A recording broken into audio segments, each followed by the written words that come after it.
নমস্কাৰ বন্ধু বান্ধৱীসকল, আপোনালোকৰ কাৰণে এটা বহুত ভাল খবৰ আছে। অসম চৰকাৰৰ 22,000 পোষ্ট মুকলি হ'ব।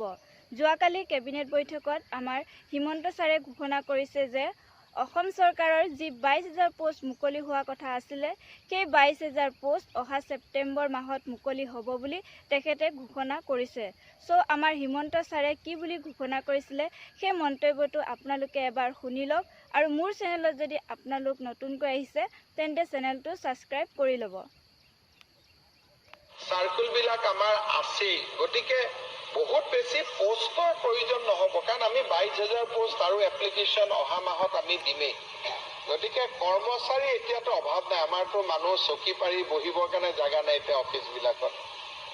এতিয়া আমাৰ বহুতবিলাক অফিচত ইমান চাকৰি হৈ গ'ল, ল'ৰা ছোৱালী বহা জেগা নাই। আমি 22,000 নতুন পোষ্টৰ এডভাৰটাইজ কৰি আছো। 22,000 পোষ্ট আমি অহা মাহত এডভাৰটাইজ কৰিম। তাৰ পিছতো যদি কিবা লাগে,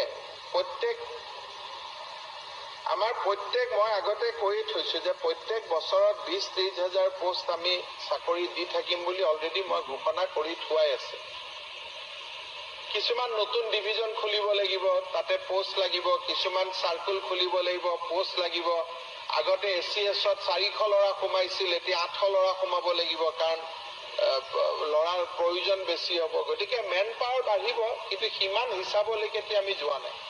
আপোনালোকে আমাৰ হিমন্ত ছাৰৰ মন্তব্যটো শুনি গমেই পাইছে যে অতি সোনকালে 22,000 পোষ্ট মুকলি হ'ব। তেখেতে খুব ধুনীয়াকৈ কৈ দিছে যে অহা ছেপ্টেম্বৰ মাহত যি 22,000 পোষ্ট আছে সেই 22,000 পোষ্ট মুকলি হ'ব।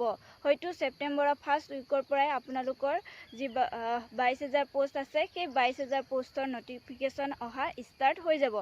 আপোনালোকৰ কাৰণে এইটো এটা বহুত ভাল খবৰ আছিলে, যিটো খবৰ আপোনালোকে শুনিবৰ কাৰণে বহু আশাৰে বাট চাই আছিলে। খবৰ আহিলে যেতিয়া আপোনালোকে এতিয়া সাজু হ'ব হ'ল। যিসকলে প্ৰেক্টিছ কৰা নাই প্ৰেক্টিছ কৰক, পঢ়া নাই পঢ়ক, যিহেতু 22,000 পোষ্টৰ নটিফিকেশ্যন অতি সোনকালে আহি আছে। আজি ভিডিঅ'টো ইমানেই আছিলে। আপোনালোকে যদি ভিডিঅ'টো চাই ভাল পাইছে তেন্তে লাইক, কমেণ্ট, শ্বেয়াৰ, ছাবস্ক্ৰাইব কৰি দিব। লগতে থকা বেল আইকনটো দবাই দিব, তেতিয়াহে মোৰ নতুন ভিডিঅ'সমূহ আপোনালোকে পোনপ্ৰথমে পাবলৈ সক্ষম হ'ব।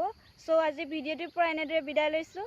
অন্য এটা ভিডিঅ'ৰ সৈতে আপোনালোকৰ লগত পুনৰ লগ হ'ম। তেতিয়ালৈ আজিলৈ বাই বাই।